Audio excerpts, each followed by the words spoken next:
तो hello friends, welcome to my channel. और हम लोगों ने पहला क्वेश्चन सॉल्व किया था यहाँ पर linear equation in two variable का, और ये सेकंड क्वेश्चन है। पहले क्वेश्चन में देखो हमने क्या देखा था कि एक वेरिएबल का दोनों कोएफिशिएंट सेम था और उनकी साइन भी अलग अलग थी, तो मतलब दोनों रूल ऑलरेडी वहाँ पर सेम मतलब पूरा था। लेकिन यहाँ पर इसमें क्या है, एक वेरिएबल अभी क्या होता है साइमल्टेनियस इक्वेशन में, इसमें एलिमिनेट करना पड़ता है। एक वेरिएबल को एलिमिनेट करना पड़ता है, निकालना पड़ता है, ठीक है। या तो ए को निकाल दो या तो बी को निकाल दो, ठीक है। लेकिन उसका कुछ रूल है, वो दो रूल मैंने पहले भी बताया था कि वो रूल क्या है कि जिस वेरिएबल को आप एलिमिनेट कर रहे हो, वो वेरिएबल जैसा बी को एलिमिनेट कर रहे हो, तो उनका दोनों का कोएफिशिएंट जो उसके साथ नंबर आते हैं ना, वो सेम होना चाहिए। ये पहला रूल है। अब यहाँ देखो ए का सेम है क्या? नहीं है। बी का सेम है क्या? हाँ, बी का सेम है, तो हम लोग बी को यहाँ एलिमिनेट करेंगे, ठीक है। अब दूसरा रूल ये होता है कि दोनों के साइन अलग अलग होना चाहिए। दोनों बी है, इनकी साइन अलग अलग होना चाहिए, एक प्लस तो एक माइनस। लेकिन यहाँ पर साइन अलग है क्या? नहीं है। तो दूसरा रूल हमको चेंज करना पड़ेगा। तो हम क्या करेंगे मैं आपको बताता हूँ। पहला का जो इक्वेशन उसको वैसा का वैसा लिख देंगे, 3a + 5b = 26। ये मेरा पहला इक्वेशन है, इसको मैं वैसा का वैसा लिख दूंगा।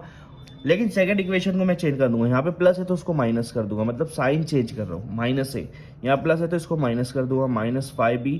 और यहाँ प्लस है तो इसको भी माइनस कर दूंगा। मतलब अगर प्लस है तो माइनस करना है और माइनस है तो प्लस करना है, हम लोग को सिर्फ साइन चेंज करना है, ठीक है। अब देखो देखो बी का कोएफिशिएंट दोनों का सेम है और दोनों की साइन अलग अलग है, मतलब दोनों रूल यहाँ पर सेटिस्फाई होता है। तो इसको कट कर दो, 5 - 5 कट हो गया, 0 हो गया। अब 3 में से 1 ही गया, कुछ माइनस है, मतलब 3 - 1 ही हो गया, तो 2a हो जाएगा = 26 में से 22 गया तो 4 बचेगा। तो आपका यहाँ पर इक्वेशन क्या बताता है? 2a = 4। अब ये 1 वेरिएबल आ गया क्योंकि एक हम लोगों ने क्या कर दिया, एलिमिनेट कर दिया। अब a और 2 मल्टीप्लाई में है तो 2 इधर आके क्या होगा, डिवाइड होएगा। 2 को क्यों ला रहे इधर? क्योंकि हमको a निकालना है। तो 4 / 2, 2 के टेबल में 4 कब आता है? 2 पर आता है। तो a की वैल्यू आ जाएंगी 2। a की वैल्यू क्या आ जाएंगी? 2 आ जाएंगी, ठीक है। अब कोई भी ऊपर से एक इक्वेशन उठा लो। मैं ये पहला वाला इक्वेशन उठा लेता हूँ, ठीक है। या तो आप सेकंड वाला इक्वेशन उठा लो, सेकंड वाला इक्वेशन उठा लो, ठीक है। सेकंड इक्वेशन उठा लो क्योंकि ए वहाँ पर सिंगल है तो वो इजी पड़ेगा। a + 5b = 22। अब a की वैल्यू यहाँ पुट कर दो। Put value of a in this equation. तो a की वैल्यू क्या थी? 2 है, तो मैंने यहाँ पर 2 वैल्यू पुट कर दिया a में, ठीक है। अब 2 उधर जाके माइनस हो जाएगा। यहाँ देखो, यहाँ पर प्लस है इनके बीच में, और 2 की जो साइन है वो भी प्लस है, उधर जाके क्या हो जाएगा, माइनस हो जाएगा। तो 5b = 22 - 2, ठीक है। कुछ नहीं रहता, मतलब ये प्लस रहता, इधर आके माइनस हो गया। 22 में से 2 गया तो कितना बचेगा? 20 बचेगा ऑब्वियसली। बी और 5 के बीच में क्या ऑपरेशन है? मल्टीप्लाई का है, तो उधर जाके क्या हो जाएगा, डिवाइड हो जाएगा। तो 20 में से 5 को डिवाइड कर दो। 5 के टेबल में 20 कब आता है? 4 पर आता है। तो b की वैल्यू आ जाएंगी 4। तो यहाँ पर आपको a की वैल्यू 2 मिल गई और b की वैल्यू 4 मिल गई। इस तरह से ये क्वेश्चन आपका सॉल्व हो गया। इसको बोलते हैं साइमल्टेनियस इक्वेशन। चलिए बढ़ते हैं क्वेश्चन नंबर 3 की तरफ। सो फ्रेंड, ये हमारा क्वेश्चन नंबर 3 है और आप क्वेश्चन नंबर 3 देख रहे हो। दो इक्वेशन दिए हुए यहाँ पर, x + 7y = 10 और 3x - 2y = 7। तो ये दोनों इक्वेशन आप देखो कैसा दिया हुआ है। दोनों में या ना तो x कोएफिशिएंट सेम है ना तो y कोएफिशिएंट सेम है, ठीक है। तो अब ये थोड़ा सा अलग टाइप का क्वेश्चन आ गया है जहां पर कोई भी सेम नहीं है, तो हमको सेम बनाना पड़ेगा। अब आप x को सेम बनाना इजी पड़ेगा या y को सेम बनाना इजी पड़ेगा, मैं आपको बताता हूँ। y पे एक का कोएफिशिएंट 7 है, एक का 2 है, तो 2 को 7 बना सकते हो। मतलब आपको ये चेक करना है 2 के टेबल में 7 आता है क्या? नहीं आता है। 7 के टेबल में 2 आता है क्या? नहीं आता है। तो आपको आप इसको इजीली नहीं बना सकते। सेकंड, ये वाला देखो, यहाँ पर कुछ नहीं, मतलब 1 है, यहाँ पर 3 है। 1 के टेबल में 3 आता है, ऑब्वियसली 3 आता है, 1 3 = 3, ठीक है।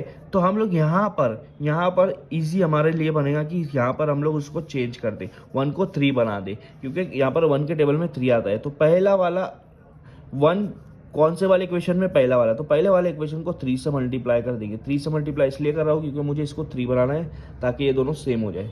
अब 1 को 3 से मल्टीप्लाई करूँगा तो 3 हो जाएगा, 3x + 7 को 3 से मल्टीप्लाई कर दूंगा 21y हो जाएगा, ठीक है। 7y को 3 से मल्टीप्लाई कर दूंगा तो, क्योंकि पूरी इक्वेशन को 3 से मल्टीप्लाई करना है, ये मैथ्स का रूल है, आप सिर्फ एक को नहीं कर सकते।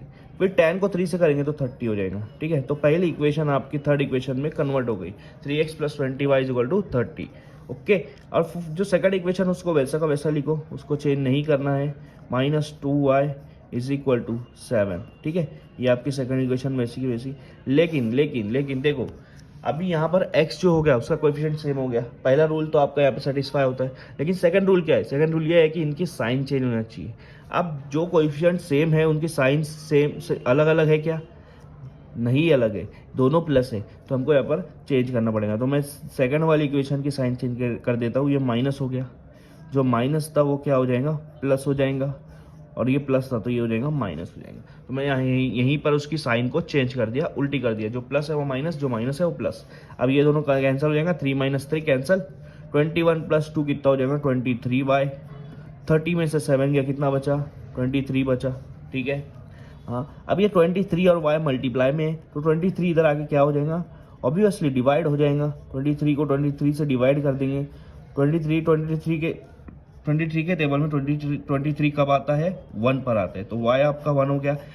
यहाँ से आपको y मिल गया। तो देखो, हमेशा x आपको पहले नहीं मिलेगा, कभी कभी y भी मिलेगा। ये आपके ऊपर है कि आप किसको सेम करते हैं। ठीक है, अब यहाँ से कोई भी एक इक्वेशन उठा लो। मैं ये फर्स्ट वाली इक्वेशन उठाता हूँ। ठीक है, x + 7y = 10। ऐसा नहीं कि हमको उसको चेंज कर दिया तो वो अपने काम की नहीं रही, हम उसको यूज़ कर सकते हैं, क्योंकि इसी वाली इक्वेशन है, इसी को यूज़ करेंगे।